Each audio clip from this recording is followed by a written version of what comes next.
استقبال ماہ مبارک رمضان کس طرح سے کریں، کیونکہ ہم ماہ مبارک رمضان کا نام سنتے ہی ڈر جاتے ہیں، خوفزدہ ہوتے ہیں، کانپ جاتے ہیں، پریشان ہو جاتے ہیں۔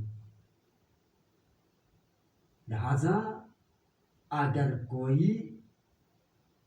ماہ مبارک رمضان اور فلسفہ روزہ سے اگر ناآشنا ہو تو اس انسان اور اس بندے کے لیے روزہ فقط فاقہ، بھوک پیاس کے علاوہ کچھ بھی نہیں ہے۔ لیکن اگر کوئی رمز روزہ، اسرار اور سر، فلسفہ اور حکمت روزے سے اگر کوئی انسان آگاہ ہو جائے، آشنا ہو جائے، تو نہ صرف وہ روزے اور رمضان کا نام سن کر خوف زدہ نہیں ہوگا،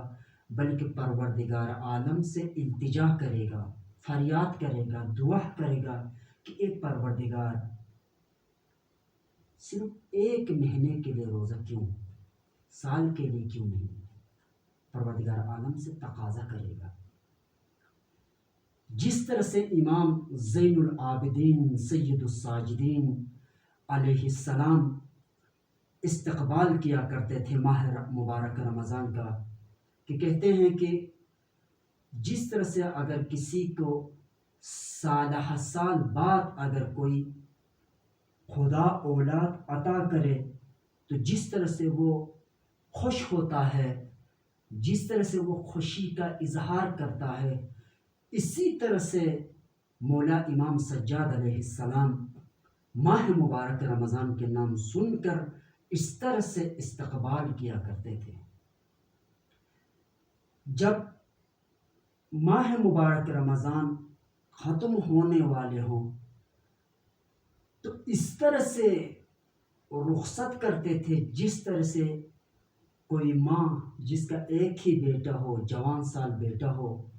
اور اچانک اگر وہ بیٹا اس دنیا سے چلا جائیں، رخصت کر جائیں، تو جس طرح سے اپنے جوان بیٹے کے جنازے پر روتی ہے، واویلا کرتی ہے، آہ و بکا کرتی ہے، جس طرح سے الوداع کرتی ہے، اسی طرح سے امام زین العابدین علیہ السلام ماہ مبارک رمضان کو اس طرح سے وداع اور اس طرح سے رخصت کیا کرتے تھے۔ لیکن ہم بالکل اس کے برعکس ہے، ماہ رمضان آتے ہی ہم گھبرا جاتے ہیں، ہم پریشان ہوتے ہیں، اور ماہ رمضان جب نکلنے والے ہوں تو ہم خوشی کرتے ہیں، ہم ڈول بجاتے ہیں، چراغاں کرتے ہیں، جشن کرتے ہیں۔ کس لیے؟ نہ اس لیے کہ ہم نے ماہ مبارک رمضان میں اللہ تعالیٰ کی عبادت اور بندگی کی ہے، بلکہ اس لیے یہ جو ماہ مبارک رمضان ہے یہ ہم سے چلا گیا۔